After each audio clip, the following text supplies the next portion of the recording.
નમસ્કાર દર્શક મિત્રો, સત્યનો સ્વર ન્યૂઝમાં આપનું સ્વાગત છે। મહેસાણા જિલ્લામાં ખનીજ માફિયાઓ ફરી એકવાર બેફામ બન્યા હોય તેવા દ્રશ્યો સામે આવ્યા છે।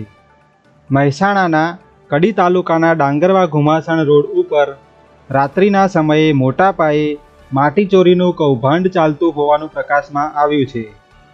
કડી તાલુકાના ડાંગરવાથી ઘુમાસણ જવાના માર્ગ ઉપર આવેલા ખેતરોમાં મોડી રાત્રે જેસીબી મશીનોના ગડગડાટ અને ડમ્પરોની દોડધામ જોવા મળી રહી છે। સ્થાનિકોના જણાવ્યા અનુસાર માટી માફિયાઓ ભોળા ખેડૂતોને નજીવી રકમની લાલચ આપીને તેમના ખેતરોમાંથી ઊંડા ખાડા કરીને માટી ઉલેચી રહ્યા છે। આ માટીનો ઉપયોગ આસપાસની ખાનગી કંપનીઓમાં મોંઘા ભાવે પુરાણ કરવા માટે કરવામાં આવી રહ્યો છે। રોયલ્ટી ચોરીના કારણે સરકારી તિજોરીને મોટું નુકસાન થઈ રહ્યું છે। કોઈપણ માપદંડો વગર થતું આડેધડ ખોદકામ જમીનના સ્તરને ગંભીર નુકસાન પહોંચાડી રહ્યું છે। માટી ભરેલા ભારેખમ ડમ્પરો અવિરતપણે દોડવાને કારણે ગ્રામ્ય માર્ગો તૂટી રહ્યા છે, જેનાથી સ્થાનિક વાહન ચાલકો ભારે હાલાકી ભોગવી રહ્યા છે। સવાલ એ ઊભો થાય છે કે જો આ પ્રક્રિયા કાયદેસર છે તો પછી રાત્રિના અંધકારમાં છુપાઈને કામ કરવાની જરૂર કેમ પડી રહી છે?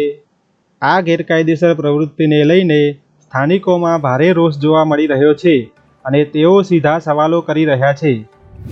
શું ખાણ ખનિજ વિભાગ આટલી મોટી પ્રવૃત્તિથી અજાણ છે?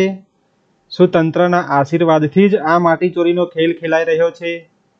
સ્થાનિકોની માંગ છે કે ખાણ ખનિજ વિભાગ તુરંત સ્થળ તપાસ કરે, મંજૂરીના કાગળો ચકાસે અને જો આ પ્રવૃત્તિ ગેરકાયદેસર હોય તો જવાબદારો સામે કડક ફોજદારી ગુનો દાખલ કરવામાં આવે। જો સમયસર આ માટી ચોરી અટકાવવામાં નહીં આવે તો ફળદ્રુપ ખેતીલાયક જમીનો બંજર બની જશે અને સરકારી તિજોરીને પણ મોટું નુકસાન વેઠવાનો વારો આવશે। હવે જોવાનું એ રહે છે કે વહીવટી તંત્ર આ માફિયાઓ ઉપર કેવી લગામ કસે છે। વહીવટી તંત્ર આ માફિયાઓ ઉપર કેવી કાર્યવાહી કરે છે। આવા જ સમાચાર માટે જોડાયેલા રહો અમારી સાથે। અમે છીએ સત્યનો સ્વર। આભાર।